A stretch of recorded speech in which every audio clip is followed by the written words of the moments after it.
से sink hole में एक बहुत बड़ी मशीन बनवा रहा था ताकि वो उससे किसी तरह डीमन वर्ल्ड का रास्ता खोल सके और सारे डीमंस ह्यूमन वर्ल्ड में आ सके। लेकिन अभी भी ये मशीन उस रास्ते को पूरी तरह नहीं खोल सकती थी, इसलिए उसे इससे भी बड़ी मशीन बनाने के लिए बहुत सा पैसा चाहिए था, जिस पर तुगरू उससे कहता है कि वो इसका इंतजाम कर लेगा। दूसरी तरफ यूसुके अभी भी 12 घंटे के लिए अपनी उंगली पे खड़ा नहीं हो पा रहा था, इसलिए गैंकाई कहती है कि ये तुम्हारे बस की बात नहीं है। जिसके बाद यूसुके बाहर जाता है जहाँ काजुमा अपने काम पे लगा हुआ था और इसी दौरान वो अपनी स्पिरिट स्वॉर्ड को एक्टिवेट करने में कामयाब हो गया था, जिससे वो उस पत्थर को काट देता है। ये देख के यूसुके को भी जोश आता है और कुछ ही दिन में यूसुके भी अपनी स्पिरिट एनर्जी पे कई घंटों तक बैलेंस करने लग गया था, इसलिए गैंकाई उसे बाहर ले आती है जहाँ यूसुके अपनी स्पिरिट एनर्जी का ब्लास्ट करता है जो कि बहुत ही पावरफुल था, बिल्कुल शूटिंग स्टार जैसा। तुगरू भी इस ब्लास्ट को दूर से ही देख लेता है, इसलिए वो भी उसी तरफ बढ़ने लगता है। इधर गैंकाई को भी पता चल जाता है कि तुगरू यहाँ आ रहा है,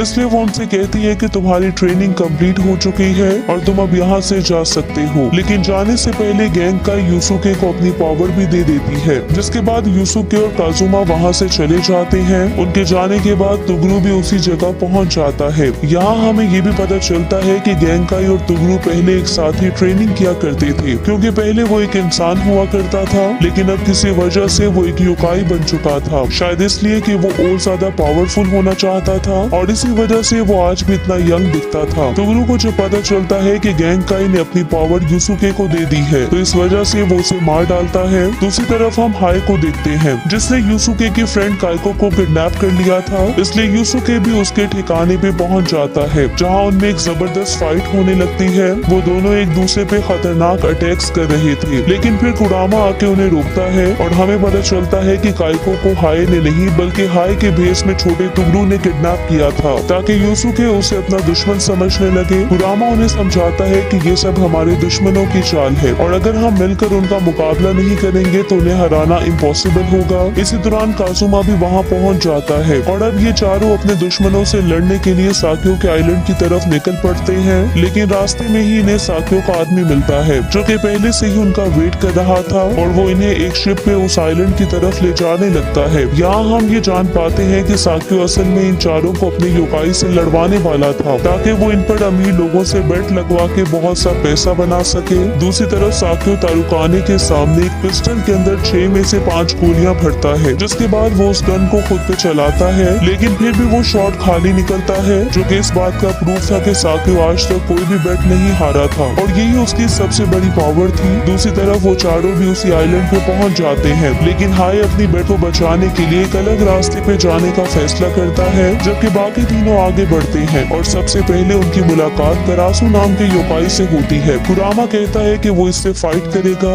इसलिए यूसुके और काजुमा वहाँ से आगे बढ़ने लगते हैं। दूसरी तरफ हाय की बुई नाम के एक योकाई से फाइट स्टार्ट हो जाती है, यानी कि अब 2 लड़ाइयाँ हो रही थी, जबकि इन लड़ाइयों को लाइव टेलीकास्ट किया जा रहा था और बहुत से अमीर लोग इस पे पैसा लगा रहे थे। यहाँ कुरामा और करासु की फाइट में हम कुरासु की पावर को समझ पाते हैं जो कि इनविजिबल होके उस पे अटैक्स कर रहा था, लेकिन कुरामा जो कि पेड़ों को कंट्रोल कर सकता था वो उनकी हेल्प से करासु को जकड़ लेता है, लेकिन करासु अपने हाथों से एक ब्लास्ट कर देता है जिसकी वजह से कुरामा को उसे छोड़ना पड़ता है। अब कुरासु उस पे ब्लास्ट कर रहा था, इसलिए कुरामा उससे बचने की कोशिश करने लगता है। दूसरी तरफ बुई और हाय की फाइट में बुई पूरी तरह से डोमिनेट कर रहा था, इसलिए हाय अपनी एक पावरफुल शक्ति को यूज करता है और बुई पे अटैक करके उसे हरा देता है। हाय ये फाइट तो जीत गया था, लेकिन इस दौरान उसका हाथ काफी ज्यादा डैमेज हो चुका था। दूसरी तरफ करासु कुरामा पे भारी पड़ रहा था, इसलिए कुरामा अब अपनी फुल योकाई फॉर्म में बदल जाता है और अब कुरामा का योकाई कुरासु पे भारी पड़ने लगता है, क्योंकि यहाँ जमीन से कुछ अजीब प्लांट्स निकल के करासु पे अटैक कर रहे थे, लेकिन करासु अपनी ब्लास्ट वाली पावर यूज करके उन प्लांट्स को भी डिस्ट्रॉय कर देता है। इसलिए कुरामा फिर से अपनी ह्यूमन फॉर्म में बदल जाता है, जो कि अब पावरलेस दिखाई दे रहा था और ऐसा लग रहा था कि वो ये फाइट हार जाएगा, लेकिन कुरामा कुरासु के हाथ में लगे कट से एक ऐसा प्लांट डाल देता है जो कि उसके शरीर में जाके फैल जाता है और करासु को अंदर से ही डिस्ट्रॉय कर देता है, यानी कि कुरामा ये फाइट जीत जाता है जब ये कुरासु के शरीर में फूल खिल जाते हैं। दूसरी तरफ हम यूकिना और काइको को देखते हैं जिन्हें अलग अलग सेल्स में बंद किया गया था, लेकिन इस दौरान उनकी एक दूसरे से काफी दोस्ती हो जाती है और इसी दौरान यूकिना काइको के इंजर्ड हाथ को भी हील कर देती है, जिसके बाद ये दोनों एक गार्ड को चकमा दे के अपने सेल से निकल जाती हैं और वहाँ से भागते हुए इनकी मुलाकात काजुमा से होती है, जो कि युकिना को देखते ही उस पे लट्टू हो जाता है। पर तभी एक अजीब सा योकाई इन पे अटैक कर देता है, जिससे बचकर वो किसी तरह वहाँ से भाग जाते हैं। पर तभी इनका सामना छोटे तुगरू से होता है, जिससे इन तीनों की फाइट स्टार्ट हो जाती है। लेकिन अब क्योंकि ओल्ड तुगरू को जितना भी मारो वो फिर से हील कर जाता था, इसलिए वो किसी तरह से भी इनके कंट्रोल में नहीं आ रहा था और वो इन तीनों को मारने ही वाला था। दूसरी तरफ यूसुके एक एरिना में पहुंच जाता है, जहां उसका सामना तुगरू से होता है,